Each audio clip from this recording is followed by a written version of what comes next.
오늘 우리 42주차 마가복음 이야기 함께 나누도록 하겠습니다. 여러분들 강의안 받으셨죠? 참고하셔서 저랑 오늘은 좀 분량이 이렇게 많지가 않아 가지고요. 편안한 마음으로 따라오시면 될 것 같습니다. 여러분 벌써 신약 성경의 첫 번째 책인 마태복음이 끝났습니다. 그리고 어제부터 우리가 두 번째 복음서인 마가복음을 읽기 시작했는데요. 이 복음서 앞에 있는 특히 공관복음, 마태, 마가, 누가복음을 연이어서 읽다 보면 내용들이 이렇게 반복돼요. 그래서 마태복음 처음에 딱 시작하면 잘 알고 있는 이야기들이 있어서 익숙하고 반가운데요. 마가복음 들어가면 이거 읽었던 것 같은데, 그리고 누가복음 들어가면 이거 다 아는 건데 하고 넘어가고 싶은 그런 유혹을 받게 되죠. 그런데 그렇지 않아요. 각 복음서를 이렇게 반복해서 공관복음 세 권을 연이어서 읽어보면 어떤 분은요, 이거 참 좋다 그렇게 말씀하시는 분 계십니다. 왜냐하면 마태복음 읽을 때 자칫 넘어갔던 부분이 마가복음이나 누가복음에서 반복해서 다시 읽을 수 있어서 좋고요. 어떤 분은 반복되니까 지루해라고 생각하시는 분 계실 텐데, 또 생각을 바꿔보면 지루한 게 아니라 한번 알고 있는 내용을 다시 복습해서 익힐 수 있다라고 하는 장점이 있겠죠. 하지만 단순한 반복이 아니에요. 공관복음은 똑같은 이야기를 그냥 불필요하게 반복하고 있는 것이 아니라 각 복음서 안에는 독특한 특징이 있어요. 나름대로의 또 강조점이 있고요. 그래서 제가 이제 지난주까지 마태복음 했고요. 마태복음 기억나시는 특징 있습니까? 마태복음은 총 몇 장, 갑자기 시험 보는 것 같은데 틀려도 되니까요. 마태복음은 전체 몇 장으로 구성되어 있죠? 그렇죠. 28장으로 구성되어 있죠. 마태복음의 강조점이, 마태복음은 누구를 상정하고 기록한 복음서라고 들으셨습니까? 유대인들이죠. 그래서 마태복음에는 구약을 인용하는 구절들이 되게 많죠. 말씀을 이루려 함이로라, 이런 구절들이 계속 반복이 되고요. 또 구성에 있어서도 좀 특징이 있었죠. 어떻게 구성되어 있었죠? 마태복음은 다섯 편의 설교가 큰 축을 이루면서 설교 이외에도 기적이나 비유 이런 것들이 집성문 형태, 묶음 형태로 마태복음이 되어 있다. 기억나시죠? 예, 이런 게 이제 마태복음의 특징이죠. 마가복음, 오늘 우리가 이제 나눌 이번 주에까지 쭉 읽을 마가복음의 특징은요, 간결하다는 거예요. 그러니까 복음서 중에 제일 짧아요. 그래서 16장으로 되어 있고요. 그 간결함, 짧게 요약하기 위해서 제 강의 안에도 담아놨는데요. 우리 한글 성경으로는 즉시, 곧, 바로 이렇게 번역된 단어들이 있어요. 이게 헬라어로는 유투스라는 말인데요. 이게 즉시라는 단어예요. 그러니까 마가복음에 보면 곧, 즉시, 그때 이런 내용들이 많이 나와요. 그러니까 마가복음의 특징이 뭐다? 호흡이 빨라요. 빨리 가요. 근데 이렇게 빨리 가면서도 좀 편파적이에요. 마가복음은 제가 표현드리자면 모든 것을 짧고 빠르게 지나가는 것이 아니라, 마가복음은 강조하고 싶은 주제가 분명히 있어요. 우리를 섬기려 오신 하나님의 아들 예수 그리스도예요. 그래서 예수님의 사역과 예수님의 순환, 이 두 가지가 아주 강조되어 있어요, 상대적으로. 그래서 섬김의 종으로 오신 메시아, 이게 마가복음의 주제예요. 그러니까 마가복음의 특징은 두 가지만 기억합시다. 빠르게, 아주 간결하게 진행된다. 간결하게 진행되면서도 예수님이 어떤 분인지, 예수님이 왜 메시아인지를 강조하고 있다. 이 두 가지가 특징입니다. 그는 하나님의 영원하신 아들이며 예수는 능력과 권위를 지니신 분이 분명합니다. 하지만 이 메시아는 하늘에서 군림하는 소위 판타크리스토, 이렇게 만왕의 왕, 막 무시무시하고 화려한 옷을 입고 있는 저기 계신 분이 아니라 이 땅에 오신 말씀, 우리를 섬기기 위하여 오신 종으로 오신 낮아지신 예수님, 이게 마가복음의 특징이다. 여러분, 왕, 위대하신 왕, 이것을 상대적으로 위대하신 왕을 강조하는 복음서는 한번 여러분 찍어봐요. 한번 추론을 해보세요. 마태, 마가, 누가, 이 세 가지 공간복음 중에 위대하다, 어느 복음서에 상대적으로 강조되고 있을까요? 놀랍다, 위대하다, 왕이다, 마태복음이죠. 마태복음이에요. 왜냐하면 마태복음에서 예수님은 예언을 성취하신 분이잖아요. 구약의 예언을. 구약은요, 그 구약 시대의 문화 속에서 어떻게 예언하고 있냐면, 왕이신 하나님, 왕이신 메시아로 계속 기름 부음 받은 자, 그게 왕이라고 하는 중의적 의미가 있잖아요. 그래서 예수님의 영광, 예수님의 뭐 환상 뭐 이런 것들은 마태복음에서 조금 강조되고요. 마가복음에서는 오히려 높이 계신 영화로우신 주님보다 낮아지신 주님이 강조된다. 이렇게 특징을 생각해 보시면 될 것 같습니다. 그래서 전체 구조를 파악하기 위해서 우리가 지난 2주 동안 살펴봤던 그 공간복음 서사구조 7마디 다시 한번 복습해 봐요. 그 밥그릇 모양으로 되어 있는 거예요. 눈으로 한번 슬쩍 보시고 다시 저를 한번 보시죠. 자, 화면 안 보여주셔도 돼요. 눈 슬쩍 저를 한번 보시면 예수님의 이야기는 노 목사가 정리할 때 총 7마디로 정리할 수 있다. 기억나시죠? 이걸 플롯이라고 합니다. 처음에 뭐죠? 서론, 서막. 그 다음에 준비. 예수님께서 30살쯤 되셔서 준비가 되셔가지고 세례도 받으시고 시험도 받으시고 제자 4명 부르시고 스탠바이 하는 게 준비. 그 다음에 초기 사역. 그때서부터 비로소 예수께서 나와 일러 가라사대 회개하라 천국이 가까웠느니라 하면서 예수님께서 복음을 전파하는 초기 사역. 그리고 본론 가르치고 전파하고 고치시니라. 이게 4번째죠. 그러니까 서막, 준비, 초기, 그리고 가르치고 전파하시는 거. 그리고 후기 사역 마무리하시면서 예루살렘으로 올라가시고 그리고 예루살렘 안에서의 순환사, 순환과 고난. 그게 6번째 이야기. 마지막 7번째가 부활. 자, 다시 한번 떠올리시면서 이때 그림 한번 보여주시겠어요? 방송실은요. 네, 이거죠. 이렇게 밥그릇 모양으로 서론, 서막 있고요. 그 다음 준비를 하고요. 잘 안 보이시죠? 거의 암기하실 텐데 초기 사역, 그리고 가르침과 기적들, 후기, 순환사, 그리고 부활 이렇게 됩니다. 자, 다시 저를 한번 봐주시면요. 그래서 이렇게 7가지 플롯은 마태, 마가, 누가 다 공통적인 거예요. 이 중에 마가복음은 아주 빠르게 진행되면서 앞에 서막과 또 준비 초기 사역을요 확 압축시켜놔요. 단 20절로. 예수 그리스도의 복음의 시작이라 끝이에요. 뭐 어떻게 태어나셨다, 수탈구지 이런 거 누가복음에 뭐 가브리엘 천사가 찾아오고 엘리사벳 뭐 하나도 안 나와요. 그냥 예수 그리스도의 복음의 시작하고 나서 바로 그냥 이사야가 예언했는데 그분이 오셨다 하고 20절 딱 20절로 서막 한 절, 그리고 초기 준비 서너 절, 초기 사역 네다섯 절. 그래가지고 전체가 20절이면 1, 2, 3부가 다 끝나요. 그리고 4부 가르침과 기적들이 짧은 형편 속에서 제일 많아요. 그 마가복음 1장 21절부터 9장 32절까지 제일 많고요. 그리고 후기 사역도 짧게 한 70절 정도 짧게 한 다음에 순환 이야기가 또 11절부터 15절까지. 원래 이 순환사는 딱 일주일이잖아요. 3년의 공생애 중에 일주일인데 일주일을 5장을 하려 해요. 5장. 마가복음 16장 형편 속에서 5장을 일주일에다가 집중을 시키는 거예요. 그러니까 마가가 어디에 무엇을 전하고 싶어 하는지 대략 그 강조점이 보이죠. 그래서 여러분, 제가 이것을 좀 확연하게 보여드리기 위해서 표를 하나 만들었는데요. 강의 한 2페이지 한번 가보세요. 거기 보면 그 서막, 준비, 초기, 그리고 가르침과 기적들, 후기 사역, 순환, 부활 이 7개의 플롯을 제가 마가복음 짧으니까 장별로 싹 나눠봤어요.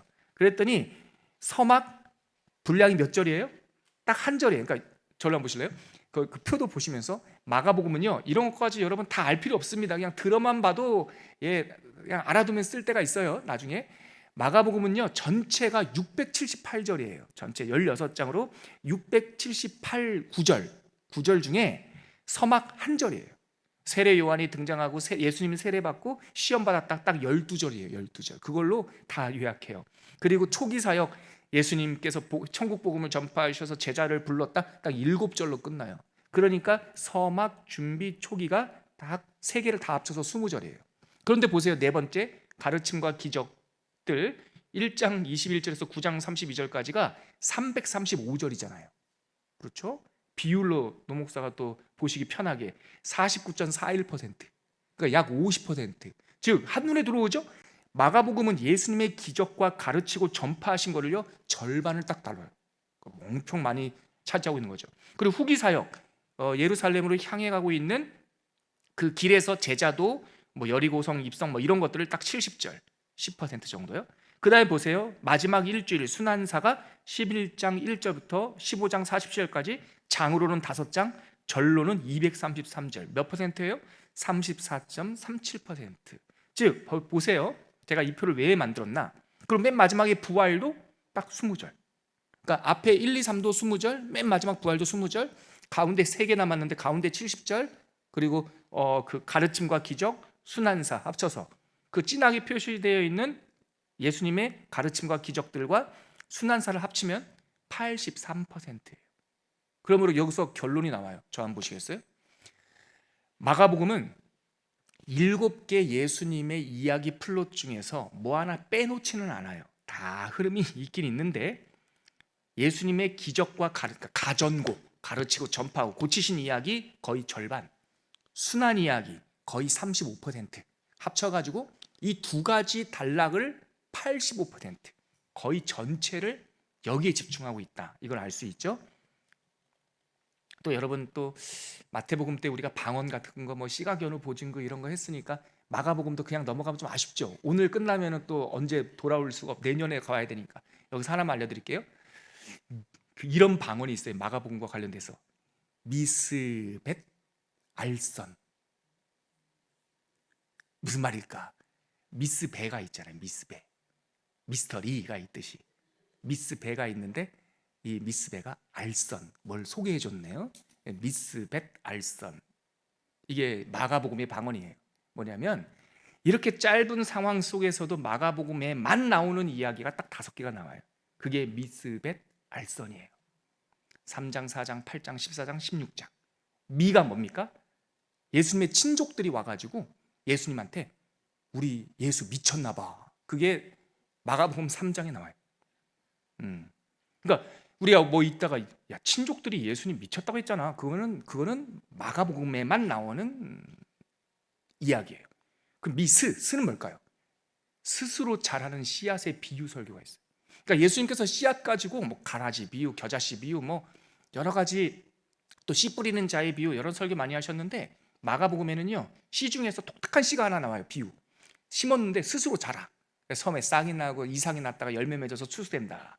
그러니까 여러분들이 일하는 거, 하나님 나라를 일하시는 것이 아니라 하나님의 열심으로 하나님의 나라가 이루어진다라는 것을 스스로 자라는 씨앗의 비유, 마가복음에만 나와요.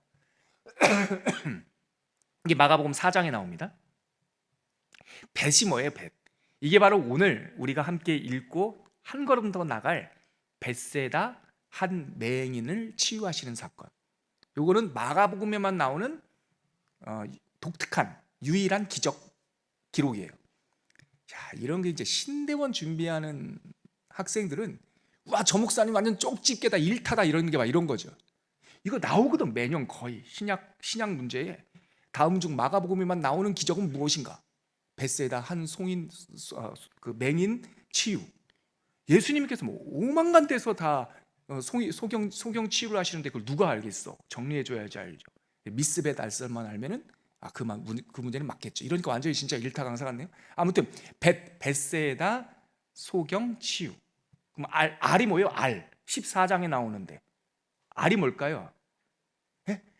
알몸으로 홑 베이브를 뒤집어 쓰고 도망가는 청년 이야기가 나와요. 마가복음. 그 누굽니까? 그 사람이? 마가예요. 그 사람. 다른 데는 안 나와. 예수님께서 겟세마네 동산에서 기도할 때 병사들이 이게 잡으러 오니까 그 중에 함께 예수님 쫓아가다가 새벽에 덩달아 나왔다가 야, 빨리 하고 들어가겠지 하고 대충 그냥 이렇게 하고 나왔나 봐요. 근데 군사들 때문에 제자들이, 어른들이 막 도망가는 모습을 보면서 한 청년이 자기가 두르고 있던 이 혼니부를 확 벗어놓고 알몸으로 막 도망가는 이야기가 나오거든요. 마가죠. 그게 마가복음 14장에 나오는 거죠. 마지막 선은 뭘까요? 선교 명령. 너희는 온 천하에 다니며 복음을 전파하라. 아주 직선적으로. 물론 마태복음 28장에도 뭐 하늘과 땅의 모든 권세를 내게 주셨으니 너희는 그러므로 가서 모든 족속으로 제자를 삼아라라고 하는 명령, 선교 명령 비슷한 게 있지만 온 천하에 다니면서 복음을 전파하라 이렇게 직선적으로 예수님께서 명령하신 것은 마가복음에만 나와요. 그래서 이 16장 짧은 형편 속에서도 마가복음에만 나오는 5가지 특수 기록, 특별한 기록이 있는데 그것은 미스베가 알선한 거다. 그래서 미스베 알선 이렇게 생각해 보시면, 이거 원래 신학생들은 환호를 하는 건데 여러분들은 별로 환호를 안 하죠. 예, 나와 뭔 상관이 있을까? 예, 괜찮아요. 근데 기억해 놓으면 다음에 성경 읽을 때 도움이 됩니다. 혹시 지금 적어 놓으셨어요? 스, 벳, 알, 선. 장으로는 3장, 4장, 8장, 14장, 16장. 적어 놓으신 분은 마가복음 읽으면서 찾아보세요. 숨은 그림 찾기 하듯이. 야, 스스로 잘하는 비유가 4장에 있다고 했는데 어디 있을까? 이렇게 한번 찾아보시면 그것도 성경을 읽는 재미가 솔솔합니다. 그러면 여러분, 제가 지금까지 마태복음과 이어서 연결한 7가지 플롯을 성경 마가복음을 가지고 이제 목차를 만들어 보면 여러분들이 갖고 있는 강의 한 3페이지에 나와 있죠. 제가 그 7가지 플롯을 가지고 마가복음을 쭉 목차를 만들어 본 거예요. 일부러 20개로 딱 맞췄어요. 이것도 지난 마태복음도 20개였잖아요. 소제목이. 보시면은요, 3페이지 한번 보세요. 1장서부터 3장 서막 준비 초기 사역까지 다 묶어가지고 20절 다 묶어놨어요. 복음이 시작됐고요, 예수 그리스도의 복음의 시작이라 하고 공생애를 준비하고요, 그리고 약 335절 약 한 50% 다루고 있는 것이 바로 네 번째 코너, 사역, 가르치고 전파하고 고치시다. 거기서 뭐 초기 기적들부터 논쟁 쭉 나오죠. 눈으로 한번 보세요. 파란색으로 박스로 이렇게 쳐놨죠. 그 다음에 후기 사역 한 70절 정도, 예수님께서 갈릴리에서 예루살렘으로 가면서 예수님의 제자들은 이렇게 살아야 된다, 너희들 누가 크냐 작냐 그 논쟁하지 말아라, 크고자 하는 자는 낮아질 것이요, 또 잔치집에 가서 맨 앞자리에 앉지 말고 뒤에 앉아라, 뭐 그런 제자도에 대한 이야기, 어린아이와 같이 천국에 들어간다. 그리고 부자 청년이 찾아와서 제가 어떻게 해야 영생을 얻으리이까, 예수께서 그 부자 청년에게 하나님 사랑 이웃 사랑 얘기하니까 어렸을 때부터 내가 다 지켰습니다. 예수께서 말씀하시되 너에게 한 가지 부족한 것이 있으니 너의 갖고 있는 것을 팔아서 가난한 자에게 주고 나를 따르라. 이제 그 내용이 이 후기 사역 9장 10장에 나와 있습니다. 자, 뭐 그런 내용들이 쭉 있고요. 이제 마가복음의 또 강조점, 마지막 일주일 순환사 또 파란색으로 묶어놨죠. 12번부터 18번까지 거기가 233절, 엄청 많은 내용이 예수님의 일주일 동안의 이야기다. 지금 마가복음 한눈에 다 보이시죠? 맨 마지막 부활 이야기, 거기도 딱 20절로 아리마대 요셉의 장사 지냈는데 빈 무덤이 되었고 여인들과 제자들을 예수님께서 그들에게 나타나셨고, 그리고 선교 명령, 너희는 온 천하에 다니면서 만민에게 복음을 전파하라, 그 내용이 나온다. 그래서 마가복음 전체를 보면 한눈에 이렇게 딱 보게 목차를 정리해놨습니다. 성경 읽으시면서 참고하시면 될 것 같아요. 그러면 오늘은 이 본문 속에서 아까 미스벳 알선, 제가 일부러 여러분들 강의 안에는 미스벳 알선을 안 넣는 이유가 있어요. 필요 없거든요, 사실. 뭐 마가복음에만 나오는 마가복음에만 나오는 5가지 기록, 뭐 신학교 갈 것도 아니고.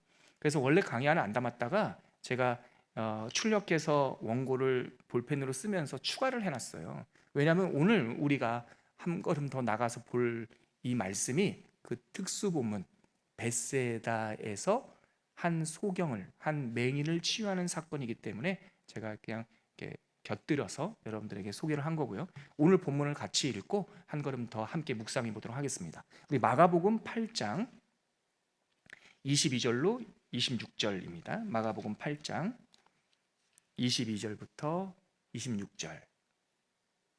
다 찾으셨어요? 네. 너무 쉬워가지고 집중이 안 되시죠? 하실만 하시죠? 자, 다시 한번 그럼 마가복음 8장 22절에서 26절 한 목소리를 읽겠습니다. 시작. 벳세다의 이름에 사람들이 맹인 한 사람을 데리고 예수께 나와 손대시기를 구하거늘 예수께서 맹인의 손을 붙잡으시고 마을 밖으로 데리고 나가사 눈에 침을 뱉으시며 그에게 안수하시고 무엇이 보이느냐 물으시니 쳐다보며 이르되 사람들이 보이나이다. 나무 같은 것들이 걸어가는 것을 보나이다 하거늘 이에 그 눈에 다시 안수하심에 그가 주목하여 보더니 나가서 모든 것을 밝히 보는지라. 예수께서 그 사람을 집으로 보내시며 이르시되 마을에는 들어가지 말라 하시니라. 아멘. 이렇게 두 번에 나누어서 소경을 치유하시는 장면, 이 장면은 마가복음 벳세다에서 한 소경을 치유한 장면은 마가복음에만 나옵니다. 제가 여러분들에게 유인물로 오늘 전해드린 그 메시지 대지를 한번 보시면서 제가 풀어드리는 말씀을 한번 따라오셨으면 좋겠습니다. 성도 여러분, 현대 생물학에서 새롭게 최근에 읽었던 책을 보니까요, 새롭게 부각되는 관심사가 있는데요, 그게 흐름입니다. 흐름. 생물학에서 뭐 세포라든가 거기 미세 안에 있는 어떤 서로 간의 작용, 또 그 안에서 흐르는 전기, 이런 것은 예전부터 관심이 있었는데 요즘에 현대 생물학에서는 이 플로우라고 그래요. 플로우. 어떻게 생명이 흘러가는가. 이 사람들의 논리 속에서는 태양 에너지가 어떻게 잎사귀에서 뿌리로, 또 뿌리에서 다시 잎사귀로 흐르는가. 예전에 여러분 그런 거 들어보셨죠? 나무를 보면서 나무의 생명은 어디 있습니까? 그럼 예전 어떻게 대답했어요? 옛날에 나무의 생명은 어디 있습니까? 그러면 뿌리. 옛날 사람이라는 이제 확증이죠. 저도 그렇게 배웠어요. 나무의 생명은 뿌리고, 그러니까 나무에서 제일 중요한 것은 뿌리다. 옛날에는. 요즘의 생물학에서는 그렇게 말하지 않아요.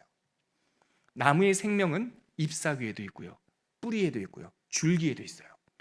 뿌리만 있어서 못 살고요, 잎사귀가 있어야 돼요. 그런데 잎사귀에서 강합성한 태양을 힘입어서 이 강합성한 것이 뿌리로 흘러가야 되고요, 뿌리에서 또 효모와 여러 가지 땅에서 그 작동한 그 영양분이 다시 잎사귀, 우둥지, 그 가지 끝까지 다 올라가야 돼요. 그래서 이걸 플로우라고 그래요. 흐름. 에너지 흐름과 생명 순환이 생태계의 근간이라는 점은 이미 예전부터 밝혀진 바이지만 현대에 이르러서는 에너지의 양, 영양분의 양보다도 어떻게 원활하게 흘러가는가, 다이나믹, 어떻게 그것이 역동을 일으키는가가 더 관심이 많아요. 그러니까 옛날에는 비유하면 이래요. 옛날에는 건강한 사람은 뭡니까? 단백질 많이 먹어야 되고 지방 많이 먹어야 되고 밥 많이 먹어야 된다. 이게 옛날 방식이라면 요즘의 생물학, 그리고 요즘의 건강은요, 밸런스예요. 조금을 먹더라도 그것이 어떻게 잘 소화가 되는가, 흡수를 어떻게 잘하는가, 그래서 그것이 어떻게 곳곳에 혈관을 통해서, 피를 통해서 흘러가게 할 것인가. 그래서 현대 생물학, 식물 말고 동물, 이런 그 유기체, 우리들에게는요, 혈액이 그래서 그렇게 중요한 거예요. 혈액 건강, 그게 최근에 이슈인 까닭이 그거죠. 이제 생명은 플로우, 흐름이다라는 말은 더 이상 새로운 말이 아니에요. 생물학에서. 성경은 그런데 놀랍게도 이 사실을 오래전부터 이야기하고 있어요. 현대 생물학에서 관심을 갖고 있는 이 플로우, 흐름에 대해서 성경은 예전부터 강조하고 있었어요. 물론 구약은 3000년 됐죠. 신약은 2000년 됐죠.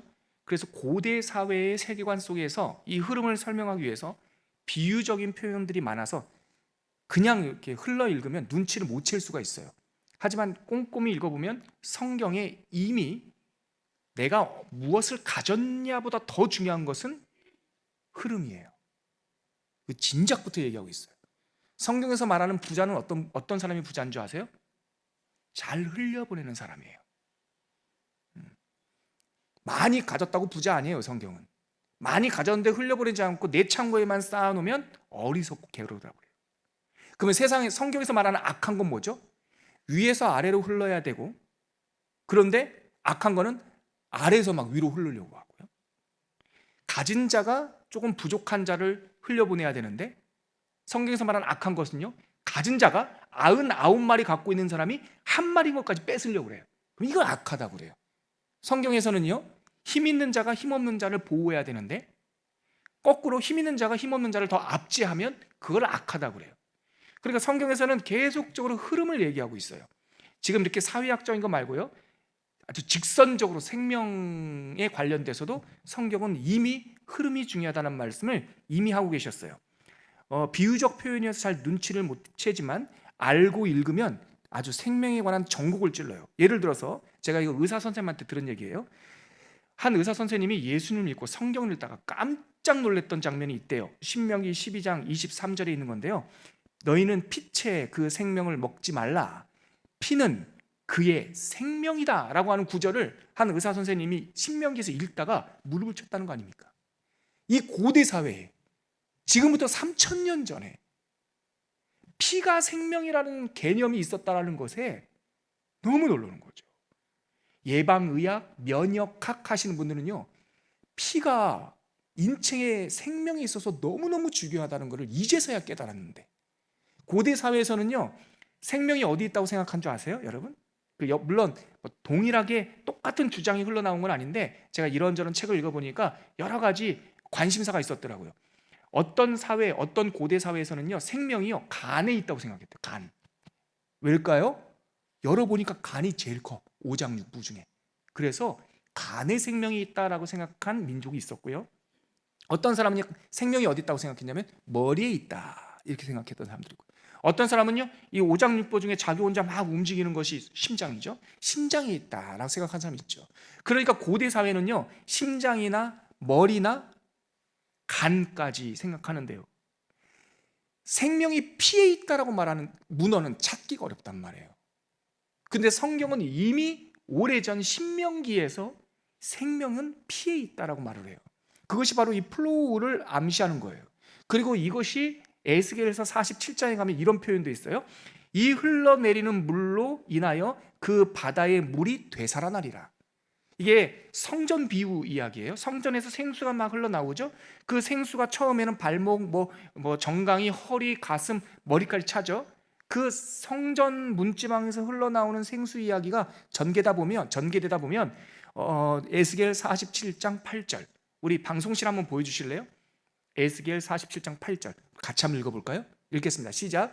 그가 내게 이르시되 이 물이 동쪽으로 향하여 흘러 아라바로 내려가서, 아라바가 뭐냐면 사해바다예요. 죽은 바다.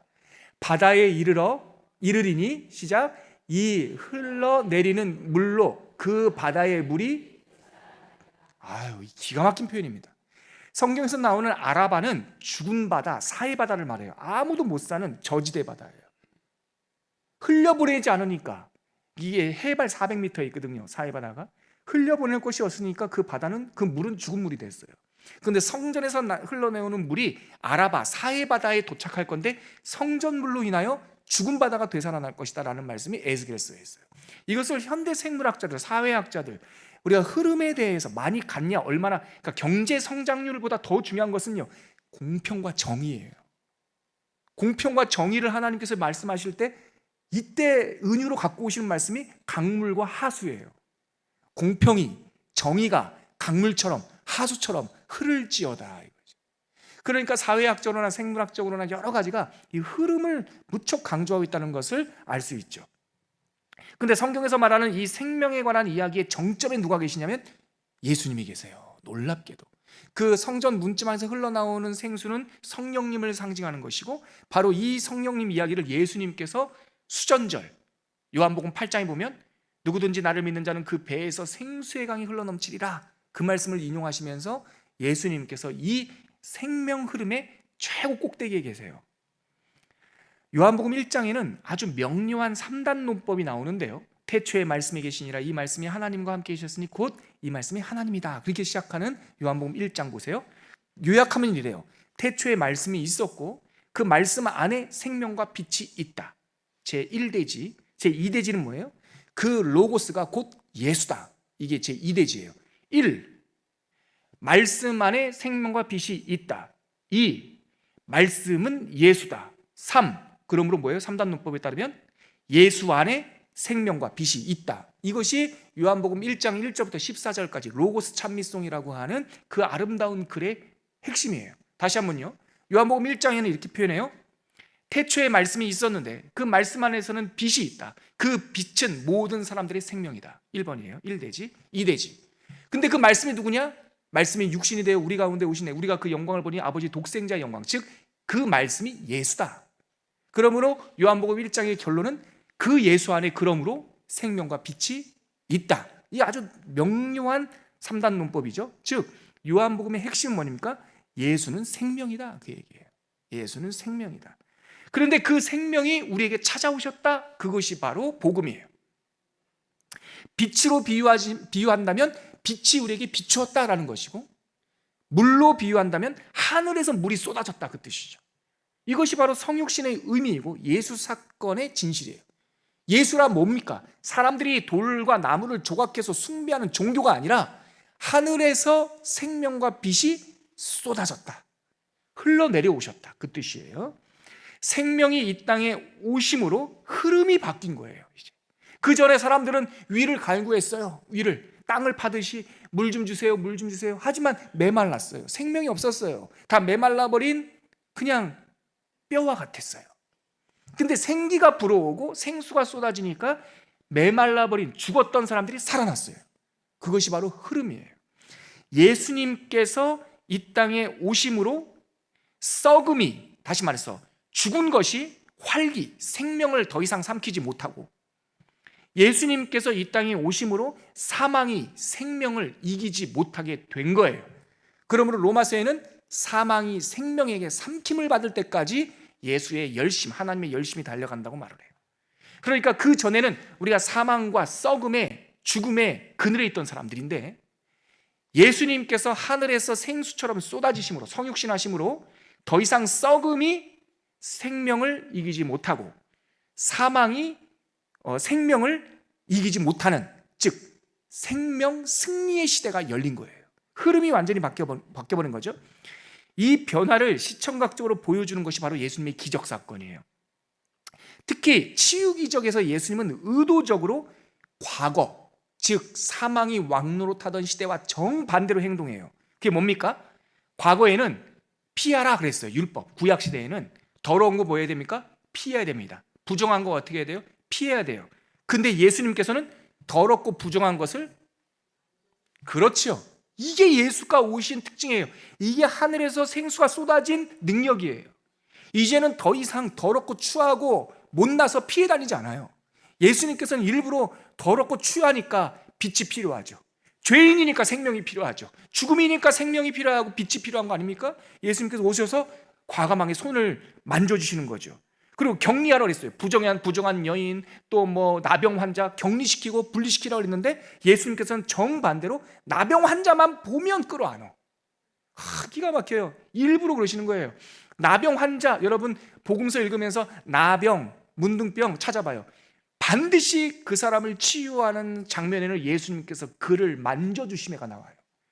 구약에는 만지라고 되어 있어요. 만지면 안 된다고 해요. 만지면 안 돼요. 큰일 나요.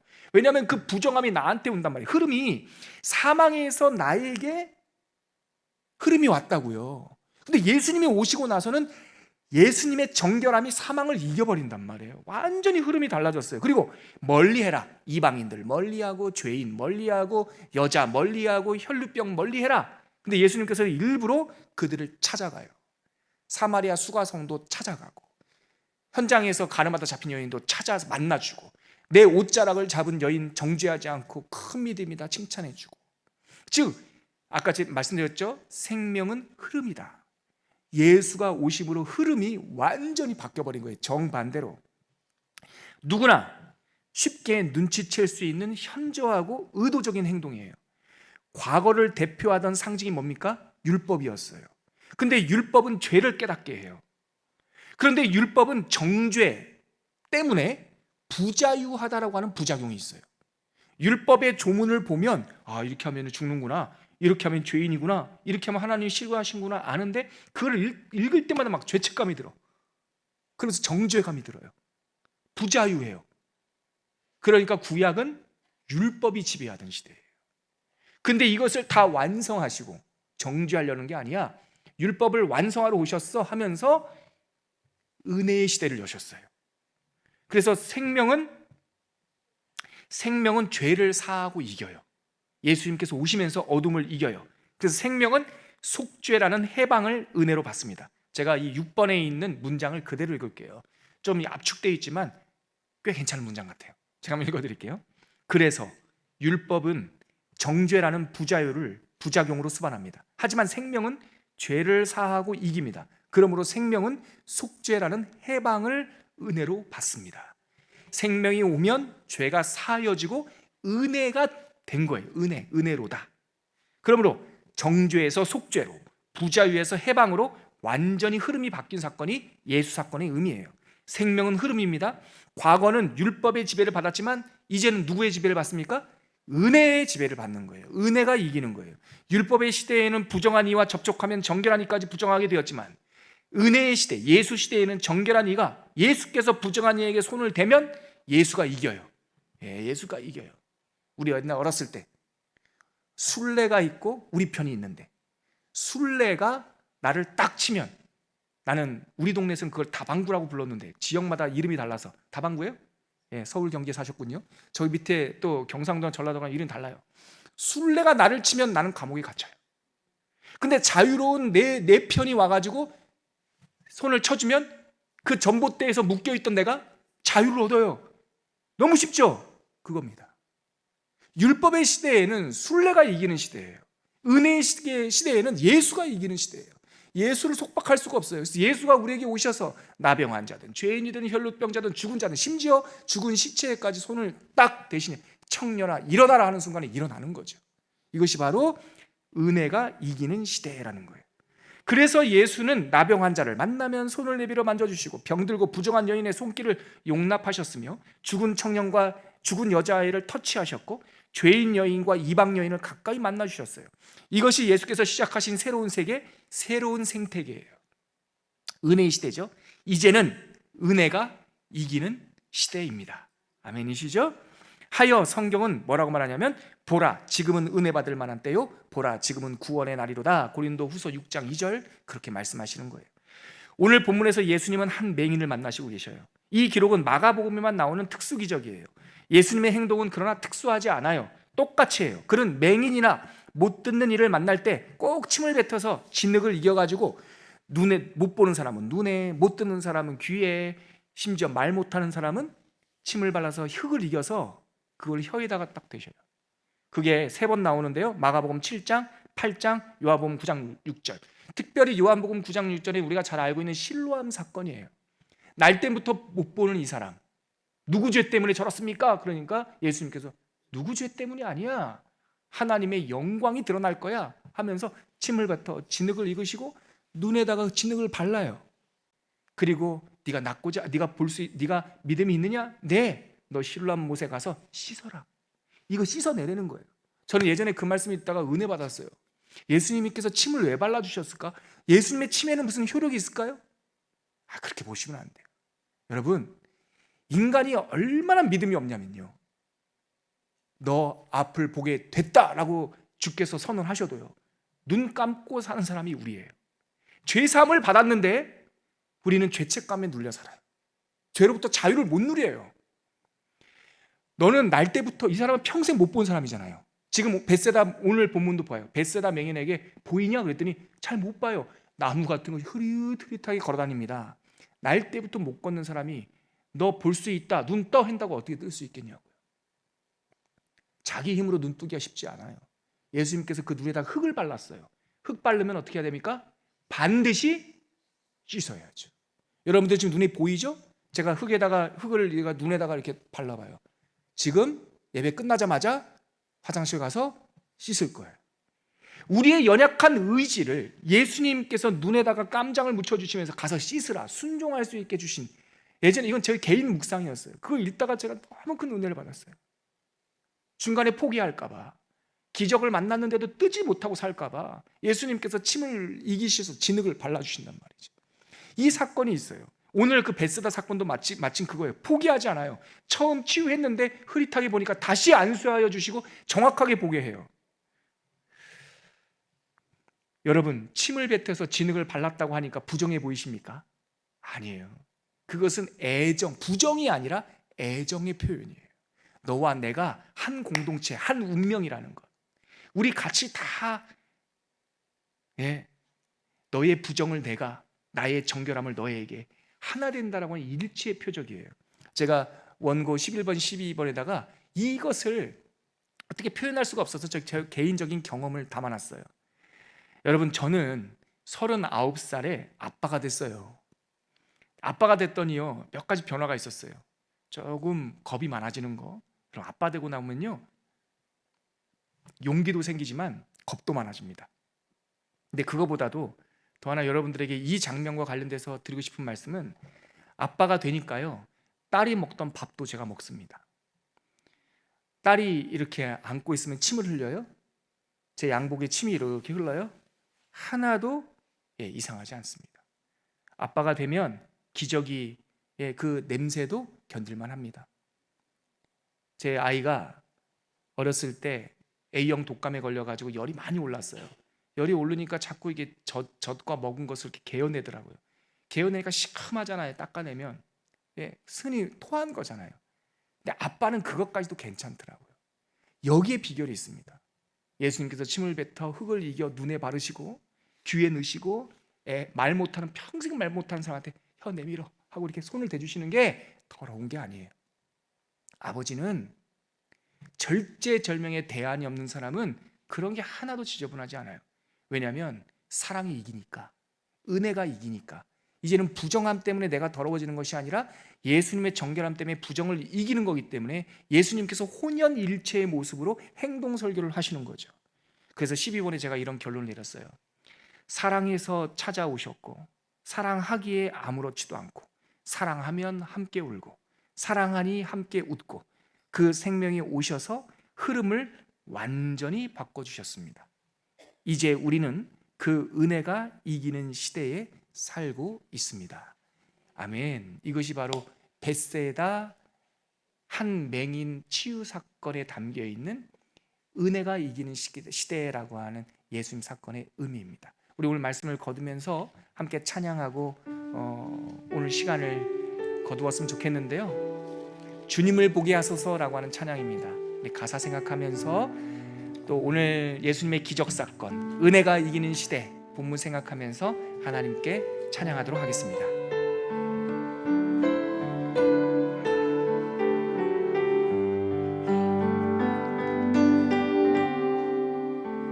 나의 주님께 찬양 드리며 그 크신 사랑 주님께 감사해. 어둠 속에 찾아오셔서 어둠 속에 찾아오셔서 주님의 영광 보게 하시네. 의심하는 나를 의심하는 나를 손 내밀어 잡아주시네. 두려운 맘 내려놓고 주 바라봅니다. 주님을 보게 하소서.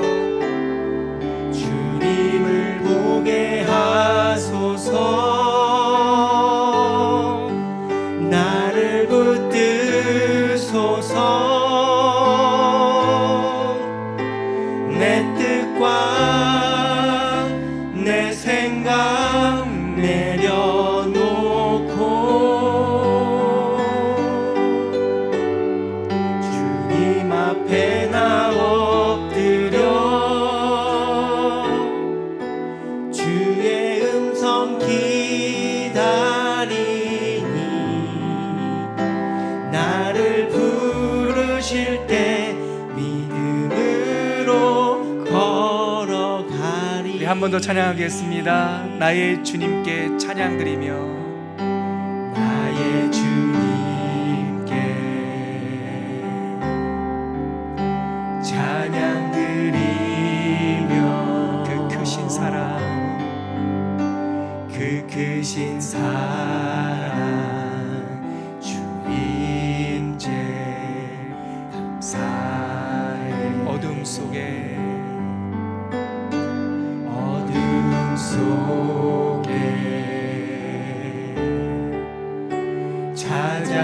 찾아오셔서 주님의 영광 보게 하시네. 의심하는 나를 손 내밀어 잡아주시네. 두려운 맘 내려놓고 주 바라봅니다.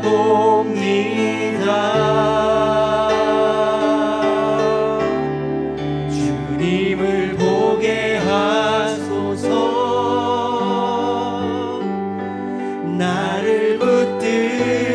하소서.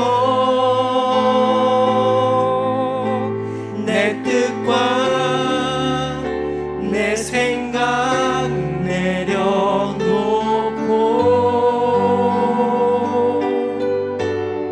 주님 앞에 나 엎드려 주의 음성 기다리니 나를 부르실 때 믿음으로 걸어가리. 아멘. 주님은 오셔서 우리를 만져주시고 우리를 쓰다듬어 주시고, 주님은 결코 어떤 당신을 찾는 누구에게도 부정하다고 정죄하지 않으십니다. 우리 주님은 죄를 싫어하시지만 죄인은 사랑해 주십니다. 주님께 갑시다. 주님께서 흙으로 내 눈을 바르신 까닭은 내 믿음 없음 때문에, 가다가 중간에 포기할까봐, 의심할까봐. 주님과 동행하면 삽니다. 눈을 뜨고 주님을 바라보게 하여 주시옵소서. 우리 벳세다 맹인을 생각하면서 그 사람이 바로 나입니다 이렇게 고백하면서 한번 기도하도록 하겠습니다. 하나님 아버지, 침을 뱉어 진흙을 이기시고 그 눈에 바르며 친히 안수하시고 무엇이 보이더냐? 주님, 아직까지는 좀 흐릿흐릿합니다. 잘 안 보입니다. 다시 한번 그의 눈에 진흙을 바르시고 포기하지 않고 다시 안수하시며, 자, 이제는 무엇이 보이더냐? 우리의 눈이 환히 떠져서 밝은 것이 보일 수 있도록 치유하시는 주님, 우리가 주님 앞에 나아갑니다. 우리를 포기하지 아니하시는 하나님의 사랑 앞에 나아갑니다. 하나님 아버지, 오늘 벳세다에 살았던 한 맹인의 치유 장면을 나의 사건으로 받게 하여 주시옵시고, 주님과 항상 동행하며 우리의 모든 연약한 것이 주님 앞에서 치유받는 은혜가 이기는 시대가 도래했음을 믿고 살아갈 수 있도록 우리를 붙잡아 주시옵소서. 이제는 사망이 이기지 않고 생명이 이기는 줄 믿습니다. 일제는 율법이 지배하지 않고 하나님의 사랑과 은혜가 지배하는 줄 믿습니다. 하나님의 은혜 안에 하나님의 자유를 누리고 살아갈 수 있는 복된 성도가 되게 하여 주시옵소서. 하나님 감사합니다. 성경에 있는 짧은 하나의 기적이지만 어쩌면 마태도 누가도 요한도 주목하지 않았던 반복되는 기적의 한 장면이었지만, 이 벳세다 한 맹인의 치유 사건은 우리를 어떻게 고쳐주시는지 하나님의 일하심을 배우게 합니다. 하나님 알게 하여 주시옵소서. 눈뜨게 하여 주시옵소서. 이제 은혜가 이기는 시대가 도래했음을 알게 하여 주셔서 생명이 사망을 이기고 자유가 정죄를 이기고 예수의 속죄가 모든 죄를 이기는 예수의 제자로 이 복음을 전할 수 있는 당신의 복된 백성들로 삼아 주시옵소서. 예수님의 이름으로 기도합니다. 아멘.